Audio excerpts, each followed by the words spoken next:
আমরা সবাই সফল হতে চাই, কিন্তু খুব কম মানুষই জানি যে সফলতার পেছনে কত হাজার বার ব্যর্থতাকে আলিঙ্গন করতে হয়।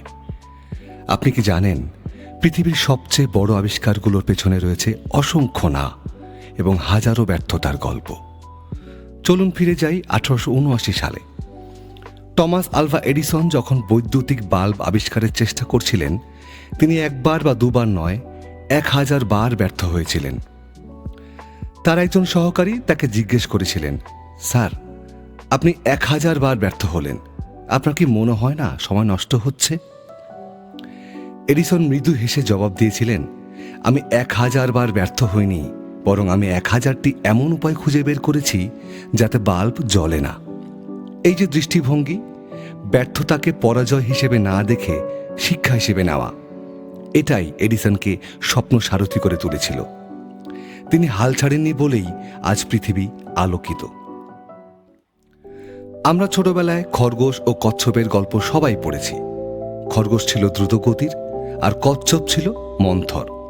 সবাই জানে কচ্ছপ জিতেছিল কারণ সে থামেনি। কিন্তু এই গল্পের গভীর শিক্ষাটা কি? শিক্ষাটা হলো গতি নয়, ধারাবাহিকতাই আসল।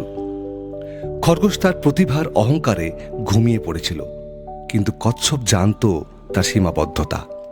সে জানত তার জেদ আর নিয়মিত চলাই তাকে গন্তব্যে পৌঁছাবে। আমাদের জীবনেও অনেকেই খুব দ্রুত শুরু করে মাঝপথে হারিয়ে যায়, খরগোশের মতো। কিন্তু যারা কচ্ছপের মতো প্রতিদিন অল্প অল্প করে এগিয়ে যায়, জয় শেষ পর্যন্ত তাদেরই হয়। আপনার জীবন কি এখন থমকে আছে?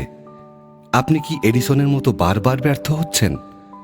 মনে রাখবেন, প্রতিটা ব্যর্থতা আপনাকে জয়ের এক ধাপ কাছে নিয়ে যাচ্ছে। কচ্ছপের মতো ধীরস্থির থাকুন, কিন্তু থামবেন না। আপনার লড়াইয়ে আমরা আছি আপনার পাশে।